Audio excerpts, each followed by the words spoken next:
What's going on, bottom line viewers? It is Mitch here for your NFL Week 16 picks and preview. We're going to break down every single matchup this week in the NFL, give you my picks, give you my thoughts on every single game, and the NFL has changed quite a bit over the last week or two in terms of what we know, in terms of the information at our fingertips. We don't really know who's going to be playing on Sundays. So when I make these picks and these previews and I break down these games on a Wednesday, it could be completely right, but it also could be completely wrong. So before I get started, guys, make sure that you do spike that like button. Don't forget to subscribe to the channel for more BLV just like this. Also, spike that notification bell for the latest upload and to be notified when I go live. What's going on, everybody in the chat? We've got Deshaun, who has the Cardinals winning on Saturday. Delilah, what's going on? Big V says, how you doing, Mitch? I'm doing pretty awesome. How you doing, Big V? Nice to see ya. The Flicker 98. Which is an awesome name. He's got the Colts over the Cardinals. Thank you guys for joining me. I will look at your comments, answer your questions, and if you super chat me, I will get to your comment right away. If you don't super chat me, I'll get to it eventually, possibly, depending on if I see it or not, after I break down the games. Big V says a happy holidays and happy new year. Saints fan says, what happened in the Madden game? Bro, I lost on a Hail Mary. It was unfortunate, but yeah. All right, let's get rolling, man. We're live. So do spike that like button, and let's get rolling. Let's get started with our picks, guys, for Week 16. Okay, so Thursday night is actually a really good game, and I think I'm going to be streaming this one. So if you are interested in my live streams and you want to join, even if you just want to come say hi, because I'm probably going to be streaming this game live on Thursday night. That is the San Francisco 49ers at the Tennessee Titans. The 49ers are currently favored in this game by 3.5. The 49ers are the better team right now. They're playing the better football right now. I really like the way that Jimmy Garoppolo is playing in comparison to Ryan Tannehill. Ryan Tannehill turning the ball over at a ridiculous rate right now. Last game was the biggest reason they lost to the Pittsburgh Steelers, Ryan Tannehill himself. Jimmy Garoppolo, on the other hand, he'll have a bad throw or two where you're like, what was that, Jimmy? But for the most part, he's been pretty good, pretty efficient, and pretty consistent. And the 49ers offense is like playing here. They're playing at an elite level right now. The Titans, meanwhile, are playing like one of the worst offenses in the NFL. Now, what could make this game really interesting is Tennessee has a pretty strong run defense. I know that they rank in the top 3 or 4 in terms of their overall run defense. They have a strong, big front 7, especially at the interior defensive line. Guys like Simmons are tough to get off the ball, and that's going to make it challenging for the 49ers to establish any sort of ground attack up the middle. So I think if the 49ers are going to run the ball, it's going to have to on the outside, typical outside zone type of thing, where they could take advantage of potentially the speed of the Titans at the second level and stress the defense out like that. Now, the Titans know that's coming because that is a main core philosophy of the Kyle Shanahan zone-heavy run scheme. So they're going to be looking for that, and Mike Vrabel will have a way or two to slow that down, I'm sure. So I feel like the Titans and the Niners in that regard is going to be a stalemate, which I think forces Jimmy Garoppolo into a game where he's having to be the main guy making the throws, making the plays for the 49ers to win this game. And from what I've seen recently, I think he can do that. On top of the fact that I feel like Deebo Samuel, Brandon Ayuk, and George Kittle are all playing very well, especially George Kittle right now, who is basically uncoverable. I'm not sure the Titans have a solution for him. Potentially, they could put Kevin Byard on him. We'll see how that works. The Titans' biggest weakness is really their corners on defense, but, like, the Niners aren't a team necessarily that just drop back and throw at the cornerbacks. They're more so built on the run game, built on the play action, and Kyle is good at kind of getting those guys open on crossers and things like that. You'll see Deebo involved as a running back. I don't think Eli Mitchell is going to be playing in this game, so that means Jeffrey Wilson will be playing at running back. That means Deebo Samuel will be playing at running back for your fantasy purposes. And then on the flip side, the Niners defense is a tough one for me to really figure out because I feel like the 49ers defense is solid. It's rock solid, right? It features a strong pass rush led by Nick Bosa. Eric Armstead, underrated a little bit in my opinion. They've had other guys in and out of the lineup. Arden Key is somebody that's kind of played pretty well for them since picking him up in that role off the edge. Their linebackers are fast. They're dynamic. They do a good job slowing down the run game. D'Amico Ryans, I feel, has done a good job in diversifying the defensive scheme.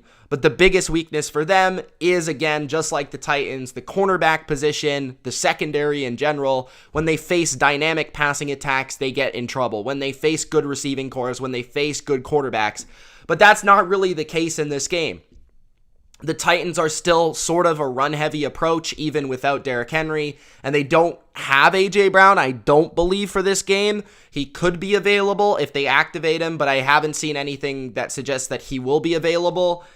And then Julio is not, he's a shell of his former self. So I feel like overall, I just have more confidence in the 49ers offense to move the ball in this game. And that's pretty much the end of it. Like, I don't think the Titans have enough offensively, enough diversity, enough in the passing game to be able to scare a 49ers defense that is good versus the run. It's solid up front, but it does have a weakness in the back end. I don't think the Titans have enough to attack that. And overall, I think Kyle will find a way or two to attack a pretty decent Titans defense, enough for them to come out the winner. So I'm going to take the 49ers in this game. I do think it should be pretty close, though. I'm going to say 23-16, 49ers get the job done on the road. I expect a slightly lower scoring game than maybe others would expect due to the fact that the Niners offense has kind of been unstoppable as of late. But I think they'll score in the mid-20s, and I see the Titans scoring in the high to low, like the high teens, low 20s in this game. So I got the Niners winning and covering as of right now. Remember, guys, I'll be streaming that game, so come check me out tomorrow live. Next, we move to Saturday. We've got the Cleveland Browns at the Green Bay Packers. Packers are favored by 7 in this game, which feels like a lot. And I'm not really certain who's playing for the Cleveland Browns. Like, I have absolutely no idea who's playing for the Cleveland Browns. I assume that most of the players that were out for the Raiders game will be able to come back for this game. So that should be helpful, at least. But I don't know who the quarterback's going to be. I don't know who's going to be playing on the offensive line. I don't know who's going to be available on defense. For the Packers, we kind of know who's going to be available. There isn't much to be said about their COVID situation. But then you look at how they played versus the Ravens, and again, I brought this up on the review, which you guys haven't, if you haven't checked it out, please go check it out. They were thoroughly unimpressive to me in that game versus the Ravens. They played a backup Ravens team and were not able to really consistently control the game in that one. So I think it should be a game that might be closer than people think. I think the Browns can run the ball on the Packers if they commit to it enough and they don't fall behind early. I think the Browns might be able to attack the Packers with their tight ends, Austin Hooper, David Njoku, in the passing game. Again, I don't know who the quarterback's going to be. On the flip side, the Browns defense in the secondary has the pieces to match up with the Packers. A guy like Denzel Ward playing Devontae Adams, Adams isn't just going to go off in that matchup. And the Browns do have talented players in the back end of their defense. They also have got a couple good edge rushers to get after Rodgers in this game. They've got an athletic linebacking group that can track down the outside runs of the Packers. So I feel like for the Packers to win this game, they're going to have to stay balanced, run the ball specifically up the middle a little bit more than they typically do.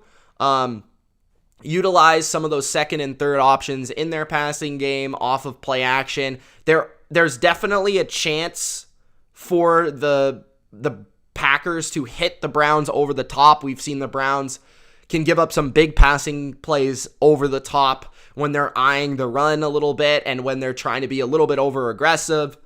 But overall, the Browns defense is maybe a little bit better than people give it credit for, and they've got better players than given credit for. So I think this game will be pretty close, and honestly, I don't know if I'd be willing to lay the points with the Packers. I don't know if I'd really be betting on this game until I have more information about who the quarterback's going to be, about who's playing for the Browns. If it's Nick Mullins, then obviously Nick Mullins, he looked okay versus the Raiders. He was serviceable, but he's not going to be able to out-duel Aaron Rodgers. If it's Case Keenum and Baker, I feel like, okay, they've got a little bit more of a chance to make some throws down the field.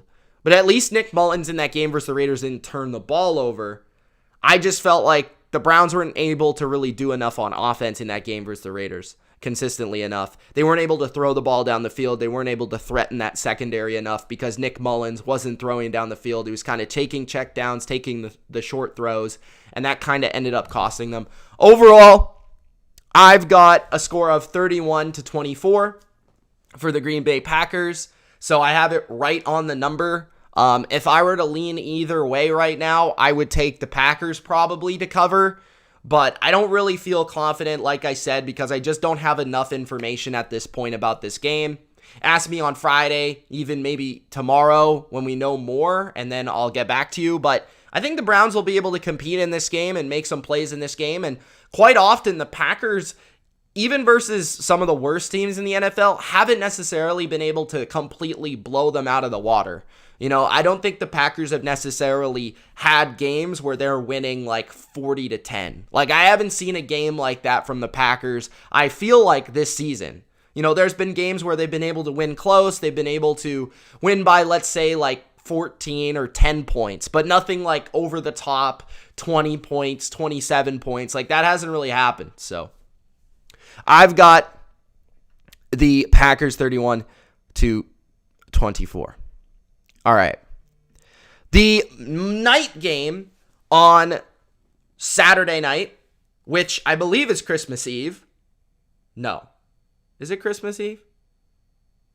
Or is it Friday night? I don't know. Isn't one of these games on Christmas Eve? I'm going to check that. I feel like these games are on Christmas Eve. I could be wrong. Let me see. Okay. They're on Christmas. Never mind. Christmas. Not Christmas Eve. So, Christmas, these two games will be played. And as for the stream schedule for that, I think I might stream the Browns-Packers depending on who's in the lineup for the Browns. If I feel like the game might be pretty entertaining, I might stream it. It's at 1:30 Pacific time, so it's early enough to where like it's not Christmas dinner time yet. So I think I might be able to stream that one. This is on Saturday night, which is Christmas, so I feel like I might be able to do Browns and Packers. I'll keep you updated with that one.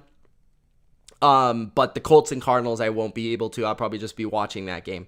So yeah, have a look out for 49ers Titans. I'll probably be streaming that one on Thursday night. And then Saturday during the day, Browns Packers, I'm going to try to be able to stream that one. Colts Cardinals is a great game. This is a phenomenal game. But I feel like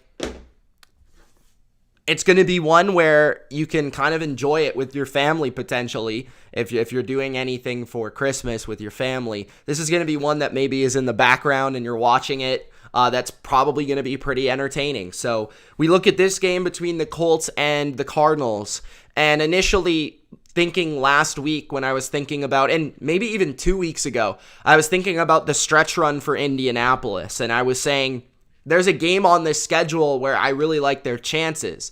I thought the Colts were going to probably fall to the Patriots. I thought they were probably going to lose that game.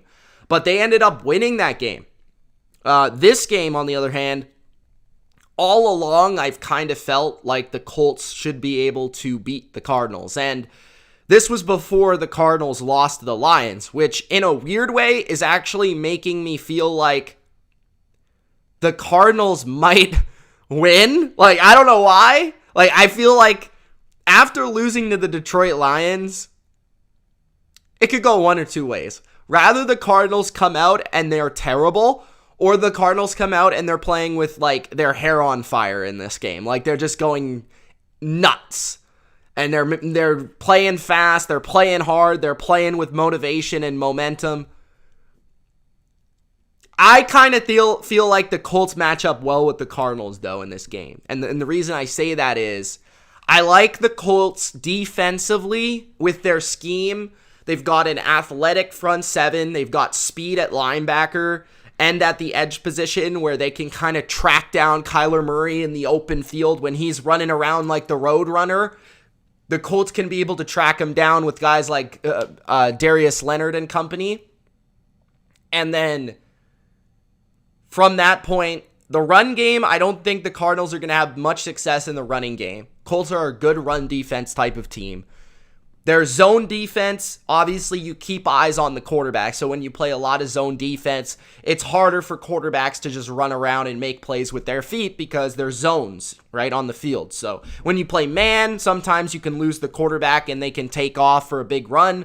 Versus zone, obviously there's more areas of the football field covered where those guys have the eyes on the quarterback. They read, scramble, they attack the quarterback. So Kyler Murray from that perspective should be contained. On top of that, no D-Hop in this game, so there's no real threat of one receiver dominating this Colts secondary, which is the weakness of the Colts team, I would say. So their secondary, their weakness is kind of lessened here. And I think they play very fundamentally strong defense, and they're not necessarily going to give up big throws down the field, big plays. They play a lot of too high. They play a lot of cover two, so they're not going to give up those bombs over the top that Kyler will beat you with. So it's going to have to be slow and steady wins the race for the Cardinals, and typically defenses that play the Cardinals that way give the Cardinals some issues because they're often made for big plays. So then the flip side of that, I do think the Colts are a team that can run the ball on the Cardinals. The Cardinals are a little bit too small for my liking at the linebacker position. Without J.J. Watt, we've seen them be taken advantage of in the run game.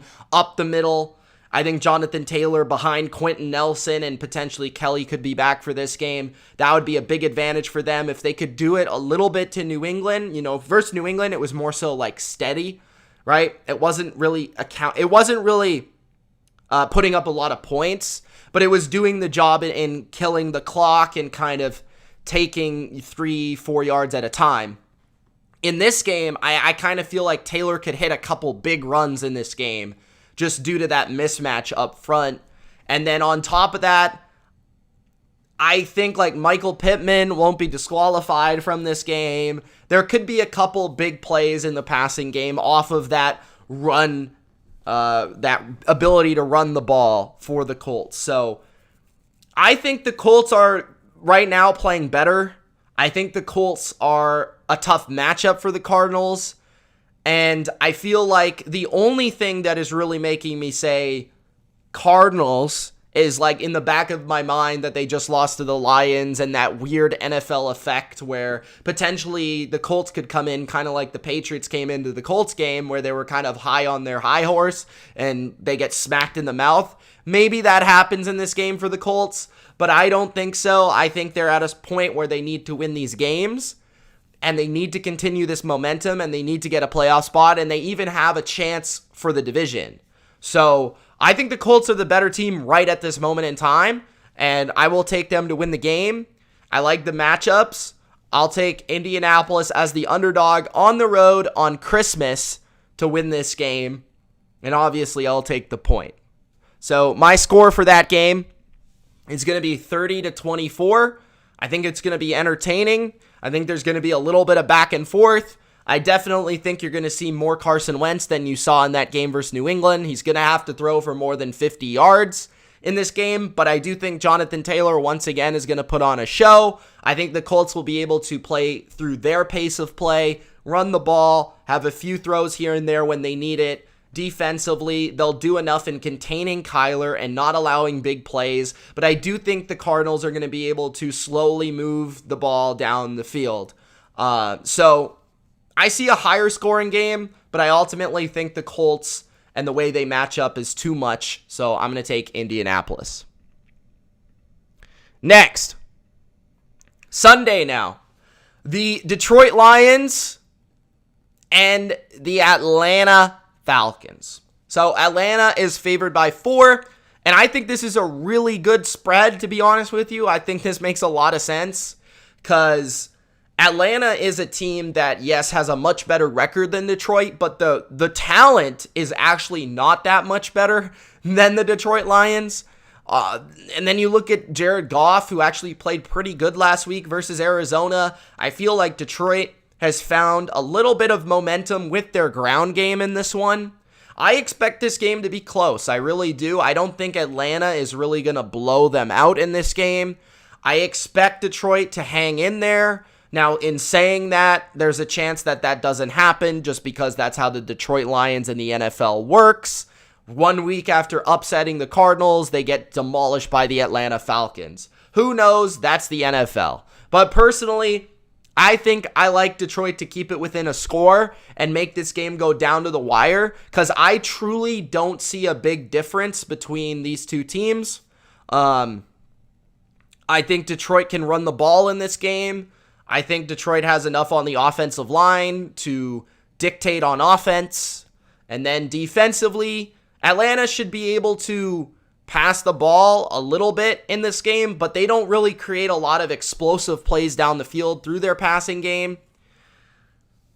So I don't really see Atlanta being able to blow them out. Now, Atlanta, something interesting about Atlanta is they've been pretty consistent on wanting to run the ball, and in certain games they've been able to run the ball. I'll be interested to see if they can do that versus Detroit in this game.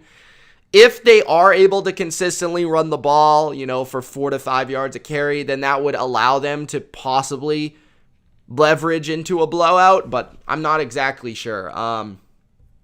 It just feels like Detroit is a team that hangs around versus a lot of teams, and I'm not going to discount them any longer. So Dan Campbell is going to continue to fight.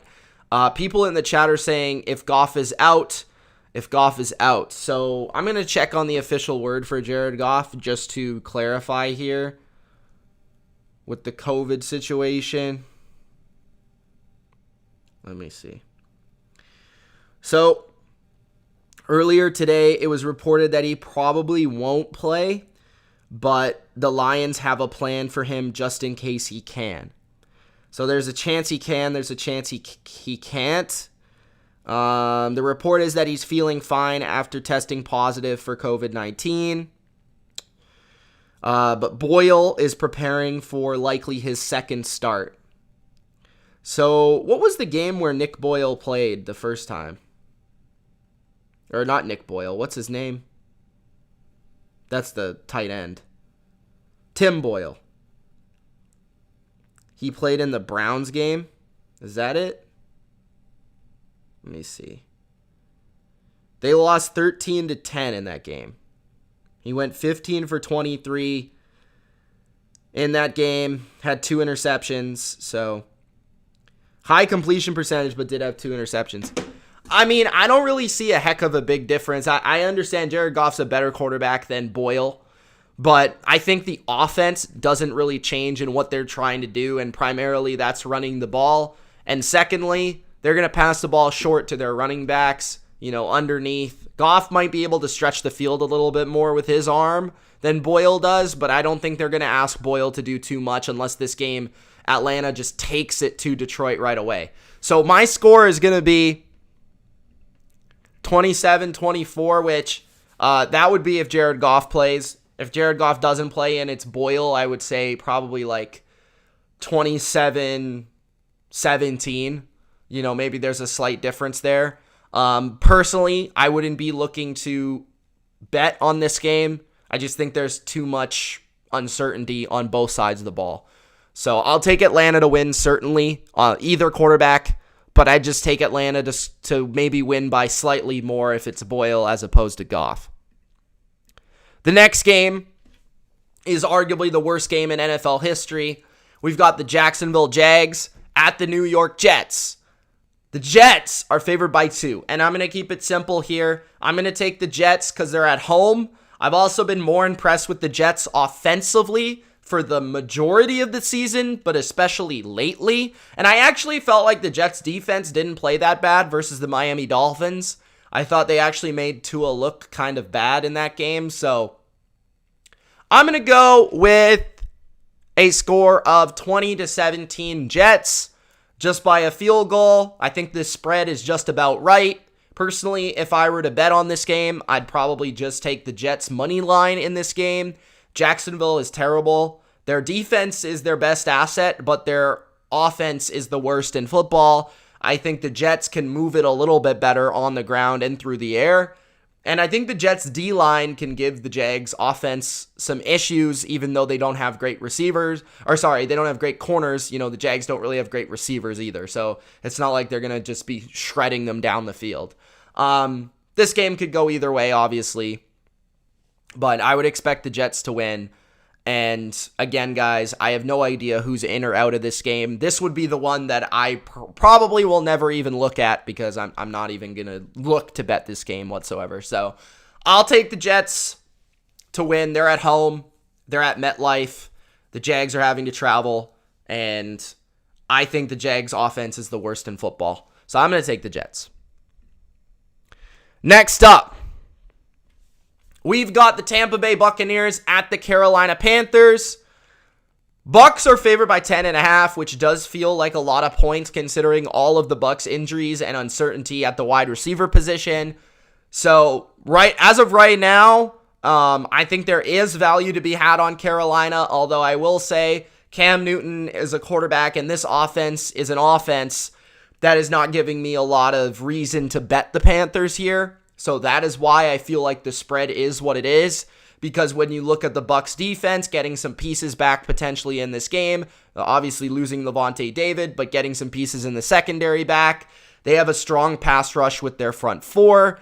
And it could look a lot like the way that the Bucs looked, defensively versus the Saints in that game last week, where the Bucs defense kind of dominated the Saints offense. Their offense just couldn't really do anything.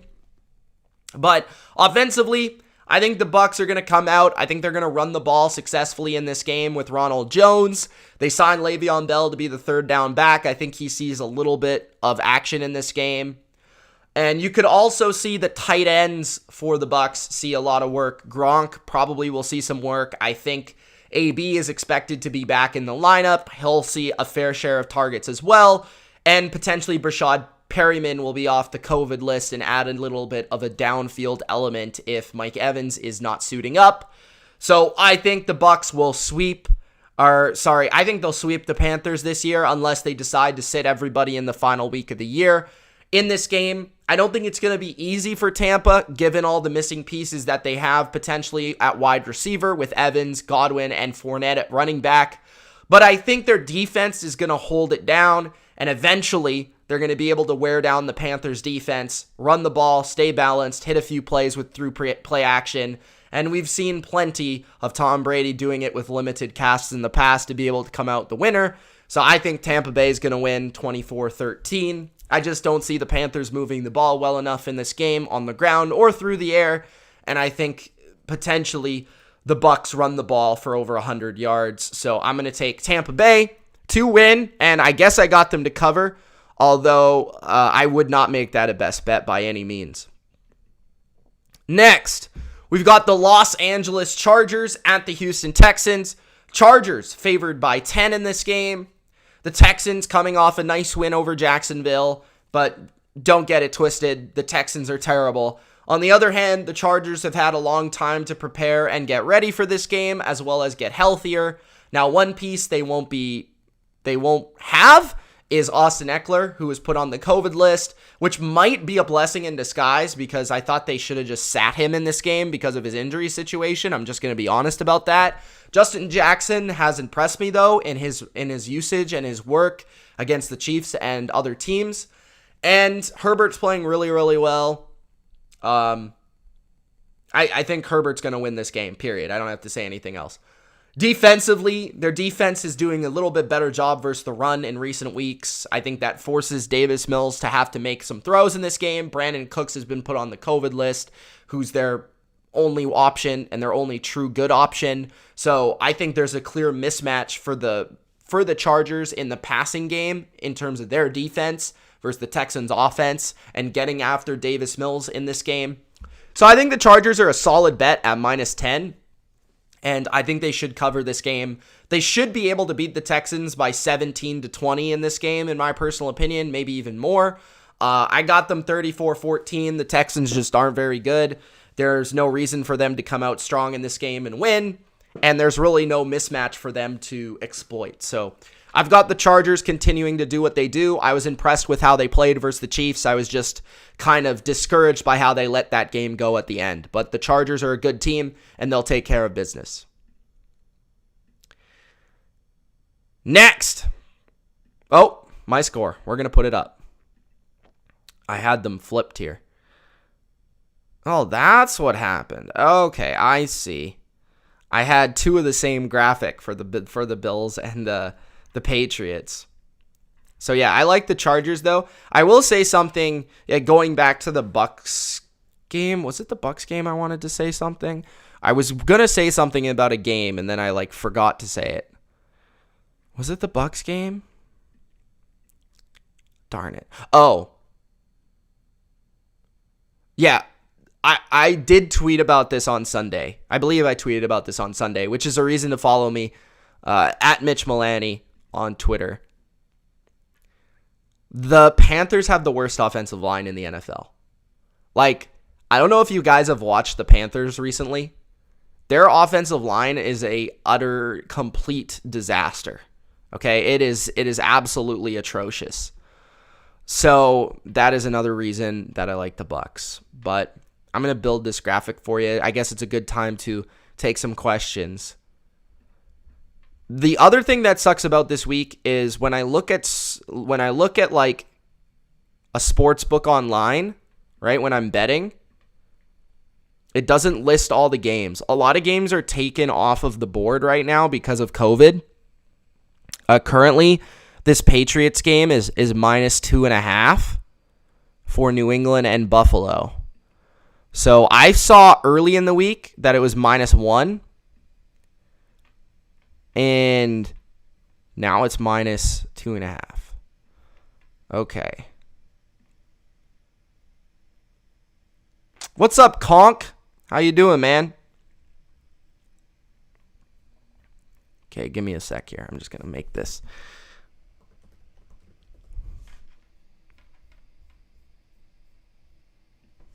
Durkant's got the Bills winning.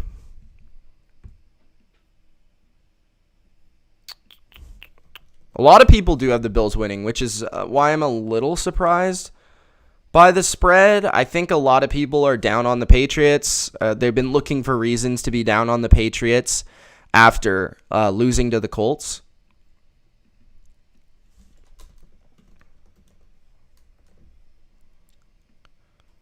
Everybody hates the Patriots. We know this.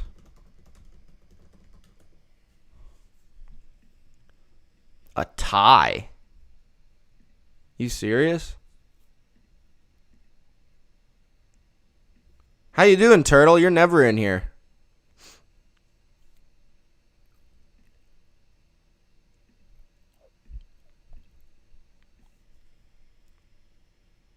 Thanks, Conk.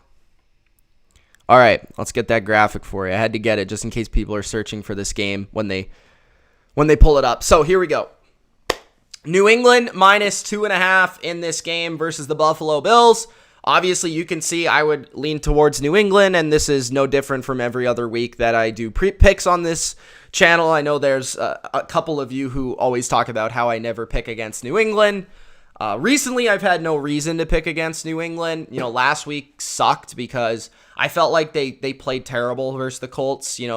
I've talked about it many times already, but yeah, I felt like they didn't play their best game. They came out with a lack of energy in that football game versus the Colts. The Colts took it to them early, blocked punt, stupid penalties in bad situations, turnovers, just undisciplined, uncharacteristic Patriots football that I would not expect to see, which has actually made me more confident coming into this game because Bill Belichick coming off a loss, specifically the way they lost to the Colts, where it was more so the Patriots lost to the Colts than the Colts beat the Patriots, which I think is more reason to fix some things, to be able to, dot their I's and cross their T's for this matchup versus the Buffalo Bills.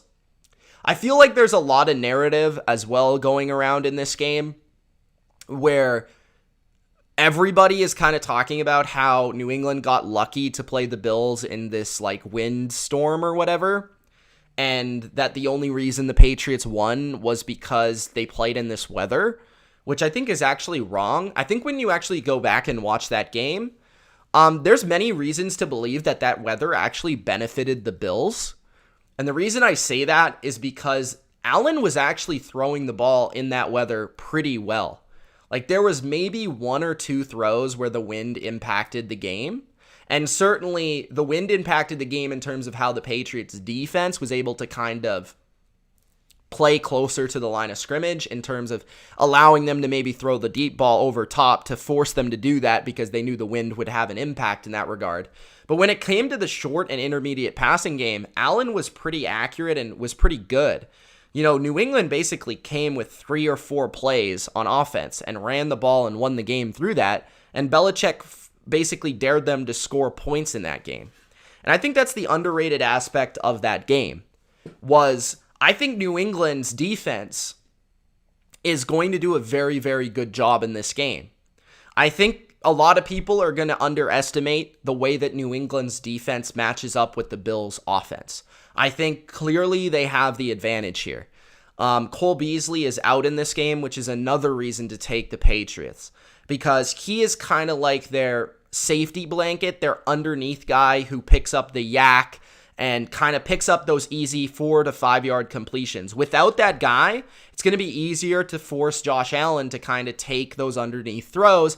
Without that safety blanket, it does become a problem, in my opinion, for Allen. I think when you watch that game back, you see Allen being able to throw the ball, but nothing really being open or nothing really being consistent within their offense. On top of that, the Bills don't have enough of a run threat in this game for me to be scared in any sort of regard, which allows Patriots to do what they're best at, and that's play pass defense. I mean, you saw the Colts, they had 50 yards passing. I think a few weeks ago, Ryan Tannehill had 90 yards passing. So there's been games where New England have completely shut down the pass, and when they're allowed to just play the pass, they're really, really good at playing the pass. So New England's defense is going to come to play, in my opinion, and I think they're going to slow down the Bills, and I think they're going to do a very good job at both getting pressure on Allen and making plays in the secondary. And then on the other side, I think this actually helps New England if the game doesn't have wind or snow, because now it opens up Mac Jones's passing game and allows, it doesn't allow the Bills to only play the run. And I do think that means that you can't just be super aggressive to stop the Patriots' rushing attack. Because if you do, New England's going to be able to create some plays in the passing game off of play action, over the top. I think this game plan for the Patriots is going to be completely different than the game plan that they had in the first game. So in a lot of ways, this favors New England because the Bills sort of came out with a normal game plan and they showed their cards. Meanwhile, New England didn't do that. So I think there's a lot of reasons to believe New England at home should be able to take this game. Am I saying that it's 100% they're going to win? No. Obviously, the Bills are a talented team. I like their defense quite a bit versus the pass. I think they do a good job. They're well coached. They're both rivals, and it's tough to beat a rival twice in a season. But I just really like the way New England matches up with this Bills team. I like the way they match up with their offense. I like the way that they can match up with their defense and own the line of scrimmage. And I don't think Josh Allen, I saw the game versus the Panthers. I wasn't super impressed by the Bills in that game either. I think New England does a good job in the run game, but they just get more from the pass game in this game, opening it up, allowing them to score in the 20s. If they score in the 20s, I think they win this game. I don't see the Bills putting up 27, 30 points. I just don't see it happening. I can't see it happening. And again, I'll come on here and say I was wrong. I just don't see it happening.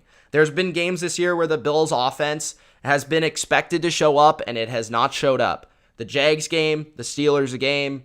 There's been games where the Bills have maybe been a tad overrated in terms of their ability to score points. And I think that's going to be another one in this one. I've seen some people say they're going to move the ball up and down the field.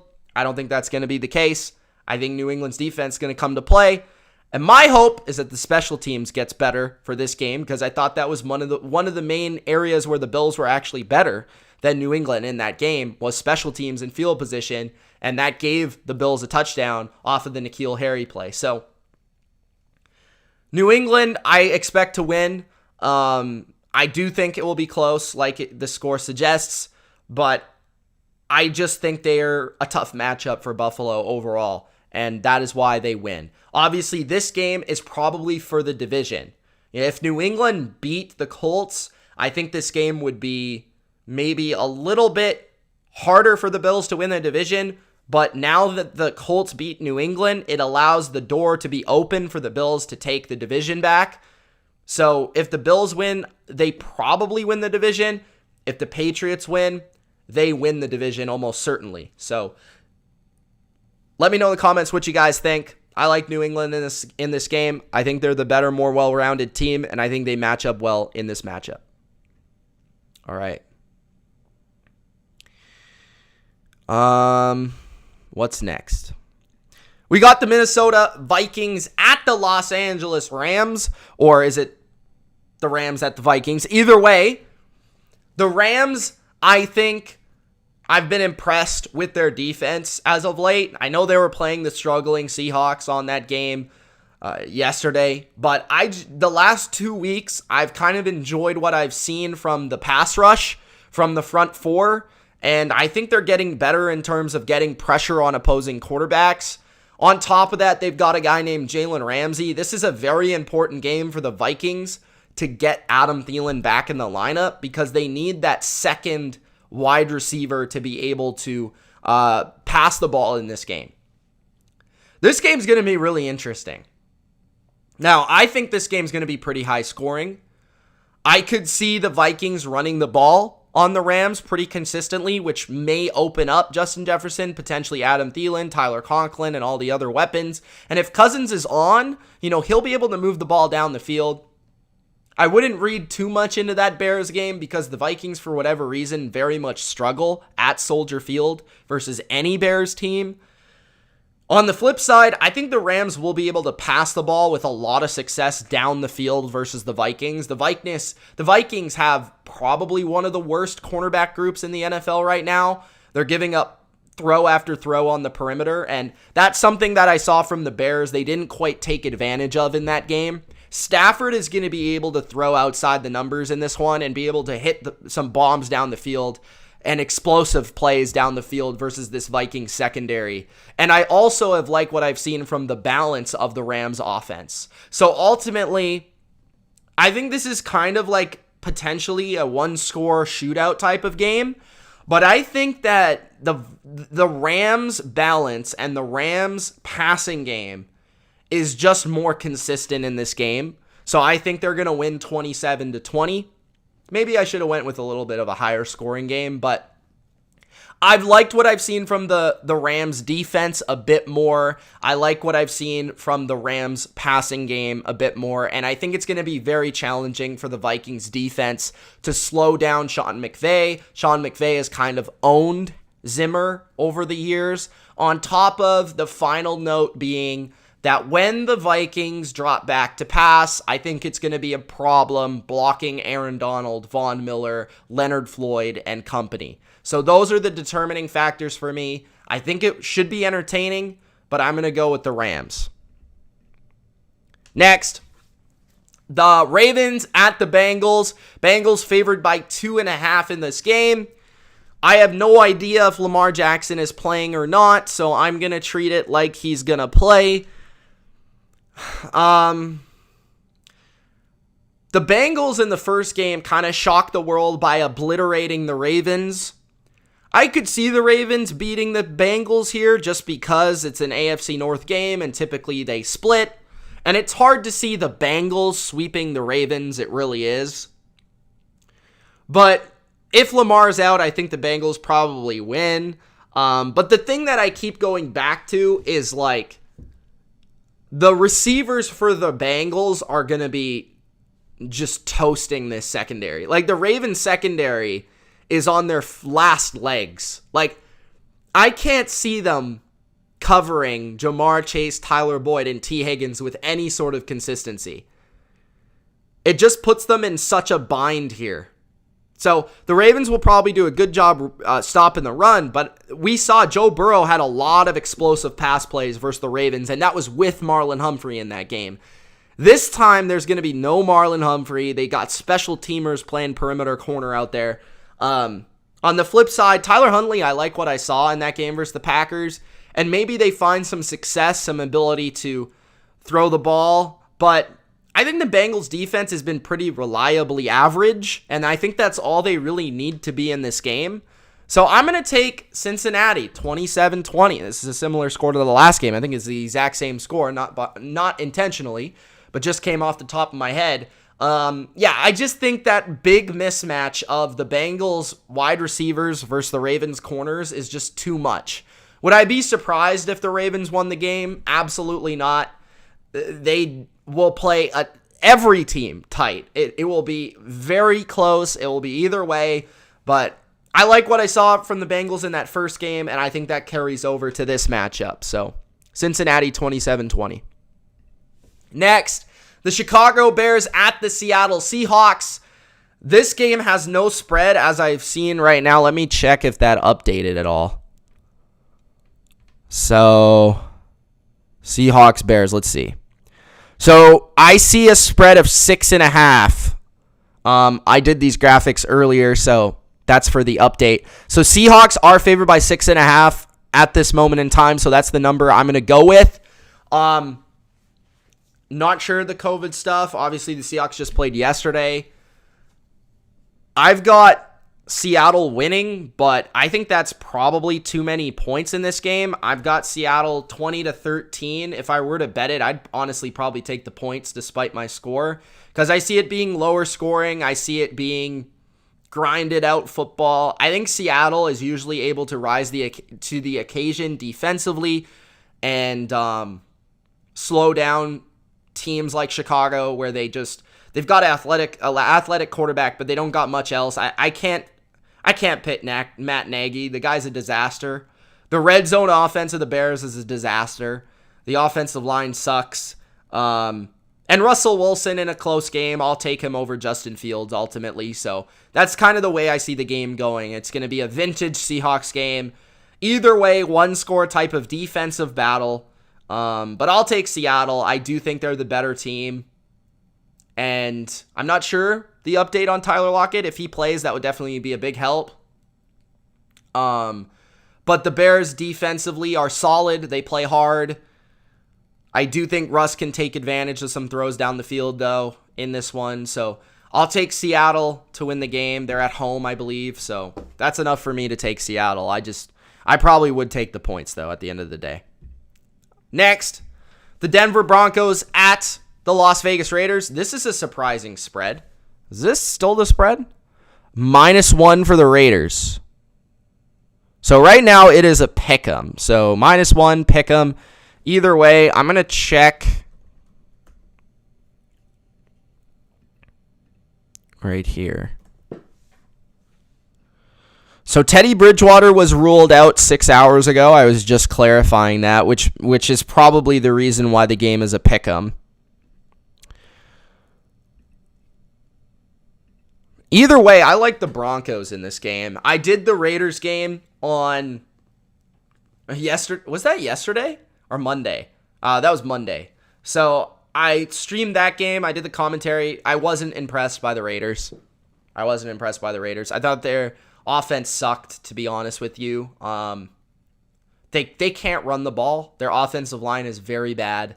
And it's all on Derek Carr and Hunter Renfrow to make stuff happen. The Broncos defense is very good, especially versus the pass. They'll be able to lock most of the Raiders' passing game down. And then in the run game, there's just no real threat of balance with the Raiders. On the flip side, the Raiders got a solid pass rush. Maybe they caused 1 or 2 mistakes from Drew Lock. If they can, maybe they win the game.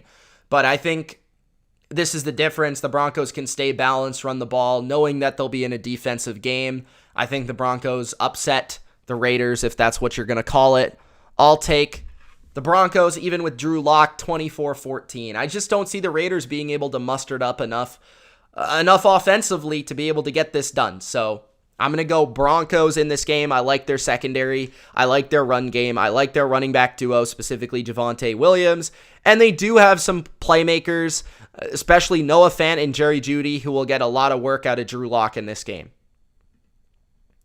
Next is the Giants and the Eagles. I've got the Eagles in this one, and I do have them covering according to my score. I have no faith in the Giants offense. I think they suck.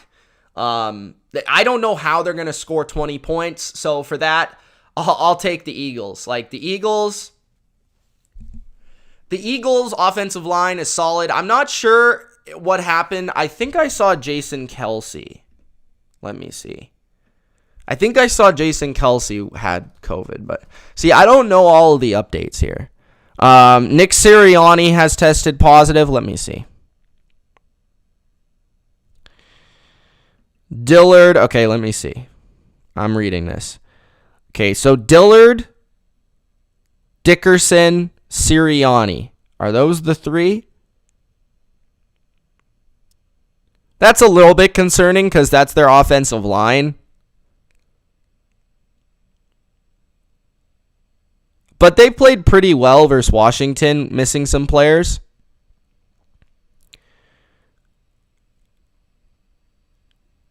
So Sirianni being out is interesting. But yeah, the Giants offense sucks. Like, I can't see the Giants offense doing anything.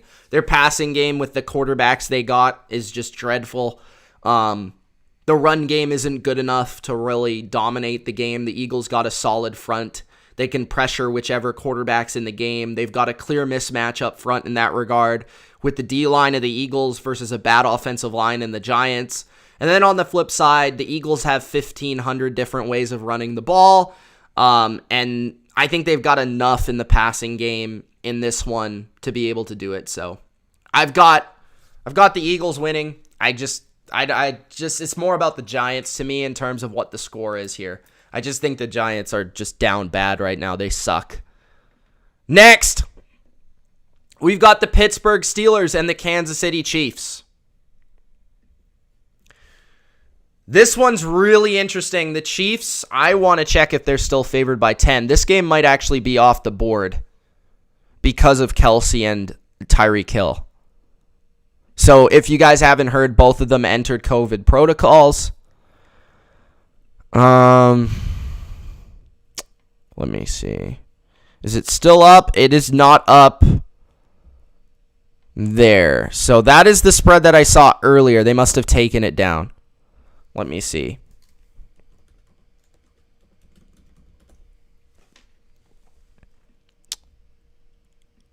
So this was a day ago that this stuff kind of happened.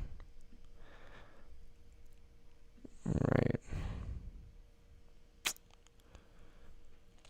So, for the Chiefs, Travis Kelce, Tyreek Hill, Harrison Butker, Charvarius Ward, Willie Gay, Chris Jones, and Josh Gordon are among 14 Kansas City Chiefs players who are on the COVID list. Kelce and Hill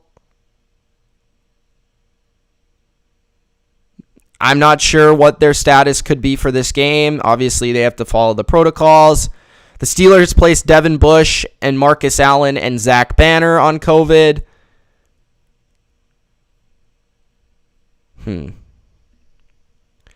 Now, it's really hard to pick this game because it's hard to determine if Kelsey and Hill are going to play or not. But I'm going to assume at least one of them is going to be out of the game, if not both, to be honest. So, my pick for the game is the Pittsburgh Steelers. I think the Pittsburgh Steelers are going to win this game. If Hill and Kelsey don't play, we've seen it. This is their offense. Without those guys, they struggle to move the ball. And the Chiefs do have a couple other guys missing from their defense. We saw a defense that didn't play so hot versus the Chargers. Now, that was without Chris Jones. He could be back for this game. He's a big piece of what they do. But I like Pittsburgh's chances in a lower scoring game without Kelsey and Hill. I think they can play the Chiefs a lot like they played the Bills earlier this year. I think they can get a 4-man rush in this game. With the situation of the Chiefs' tackles versus TJ Watt, that could be very troublesome. I don't see the Chiefs being able to run the ball very effectively in this game. Joe Hayden was back last week. Minkah Fitzpatrick's in the fold as well, so their secondary should be fine. And without Hill and Kelsey, there's just no consistency to their offense. There's no real threat to their offense. There are a bunch of gadget players. There's screen passes. There's just not a lot to their offense besides those players. On the flip side, I like the Chiefs defense, but if there's pressure on them to really win a game like this, I just favor the Steelers. They win the game like this every week. So, like, this is the way the Steelers win. The Chiefs don't win like this typically. They would rather play a 34-31 game than a 23-20 or a 20-17. Either way, I've got the Steelers 23-20. You know, they're fighting for their lives. They're fighting for this division, and their defense should be able to hold Mahomes in this game. And then on the flip side, I think Ben can do enough in the passing game. I think Najee Harris can do enough in the running game to be able to make some plays. Like, the thing about the Steelers' offense is they're extremely kind of fluky. You know, they look for those big fade routes down the sidelines to Chase Claypool. They can have a couple big plays here and there through Deontay Johnson, Fairmuth, all those guys. And then Najee Harris is going to be able to probably have a nice mismatch in the passing game versus the linebackers of the Chiefs. So I think the Steelers can be able to do enough to win a close game, a defensive game without Hill and Kelsey. But if they play, I'd pick the Chiefs. That's kind of where I'm at with that one. Sunday Night Football, the Washington football team at the Dallas Cowboys. Dallas is favored by 10.5 in this game. I'm going to keep it short and simple. I've got the Cowboys 27-16. I'm not sure. Washington had a lot of players out versus the Eagles, but I think that they should have most of them back for this game. Even with those players back, they have a lot of injuries on the defensive side of the football. I like how Dallas's defense is playing. I think they can turn the ball over, force turnovers in this game, get a pass rush in this game, and their run defense has been solid enough. On top of that, the Cowboys got enough balance, so Washington can't really hone in on one thing. I think Dak Prescott can make some throws in this game.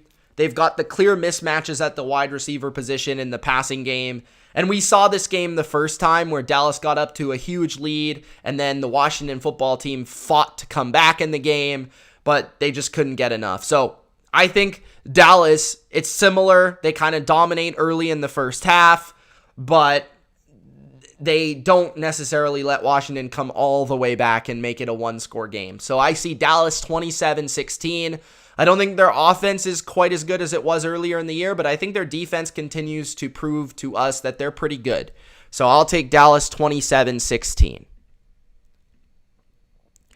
Last game is Monday Night Football. We've got the Miami Dolphins and the New Orleans Saints.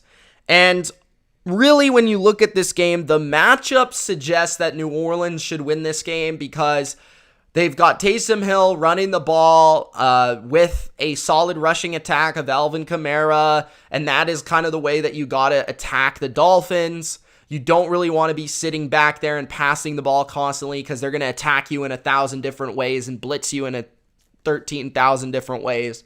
On the flip side, the Saints defense is very good. They could probably man up on this Miami wide receiving core. And obviously, there's no real threat of the running game from Miami. I was impressed by Duke Johnson last week. I thought he had a hell of a game. I need to see better from Tua than last week if they're going to pull out this win. But what I do see is the Saints winning their Super Bowl, their third Super Bowl with, their third Super Bowl because they beat the Bucs twice. Winning their third Super Bowl, they're going to come out and they're not going to win this game because that's just how the Saints work. So I've got the Miami Dolphins winning 17-16. And the reason why is I think Miami's got a lot to fight for, as do the Saints. But I think that Duke Johnson's given a little bit of energy to this offense. I like the way Miami kind of works their RPO game to be able to pass and run the ball. They've got a lot of different kind of screens. They can work their playmakers in this game. And then on top of that, just enough offensively. As long as Tua doesn't turn the ball over, I think they can do enough offensively in this game. And defensively, I think that their defense is going to do what they did to Lamar Jackson versus Taysom Hill. They're going to have everybody crowd the line of scrimmage. They're going to blitz, and they're going to stuff the run game. And they're going to force Taysom Hill to beat them with throws consistently. And I just don't think that Taysom Hill is going to be able to do that consistently enough. So I think Miami's defense wins this game. And I think Miami is not going to be like Tampa. They're not going to get totally outcoached in this game. I think the Dolphins win a very close defensive battle. And Tua turns the ball over less than Taysom Hill. So I'm going to take Tua to win this game 17-16. Those are my picks, guys, for Week 16. I hope you enjoyed. If you did, don't forget to Gronk spike that like button and subscribe to the channel for more BLV just like this. It's Mitch. Thanks for tuning in. I appreciate all you guys who watch me every single week. All of you watching at home after the fact or live, thank you guys so much. If you want to support me, check out Patreon. You get all of my bets every week on Patreon for just $5 a month. So check that out. What else do I got to say? Subscribe to the channel. And look out for the best bets this week, which will be coming tomorrow and Friday. Thank you guys so much. It's Mitch, and we will see you in the next video. Peace.